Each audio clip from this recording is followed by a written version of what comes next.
ちは。天童アリスと言います。ゲーム開発部の部員です。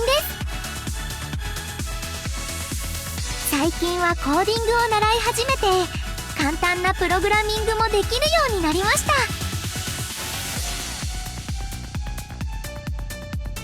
そして見習いですが勇者でもあります。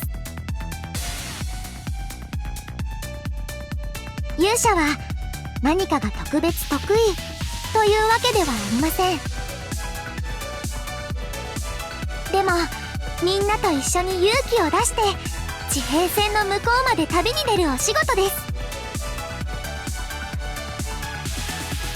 だからアリスは最後の最後まで絶対に諦めません。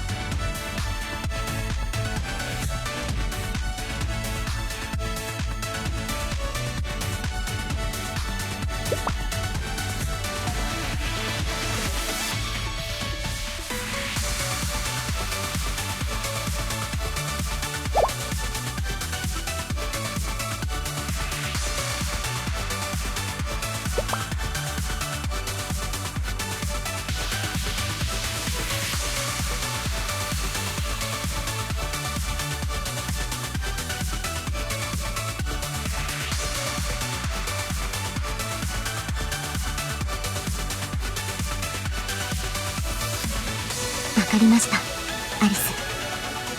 やってみます。火曜リソースを検索完了。無形物。火曜リソース領域の拡大完了。構造物鋼鉄大陸のすべての情報体。欠陥品の供物構造変更および変換開始。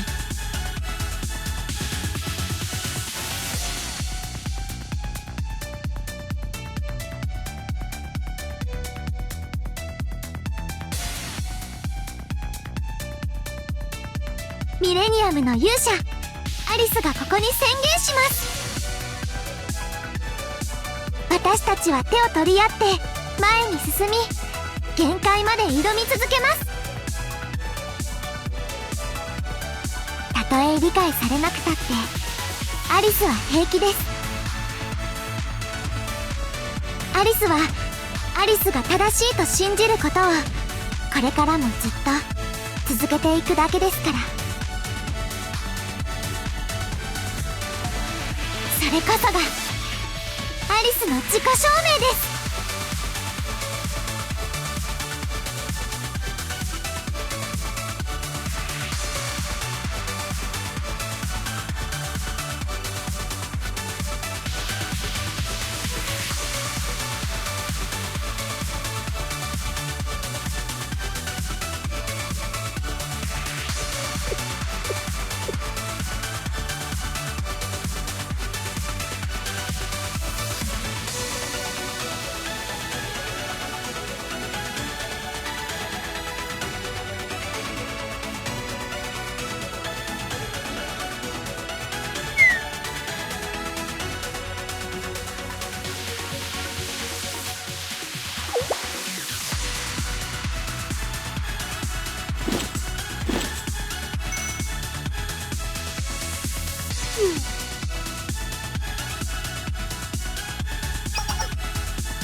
者の力を生徒さんのために使うことができます。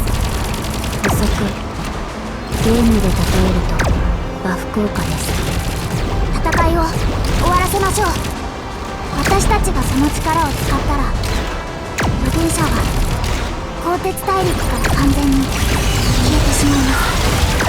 皇帝ですから、私たちは全てを記憶していきましょう。永遠にすら感じられた対立もいつかこうして克服できるのかもしれないのですから。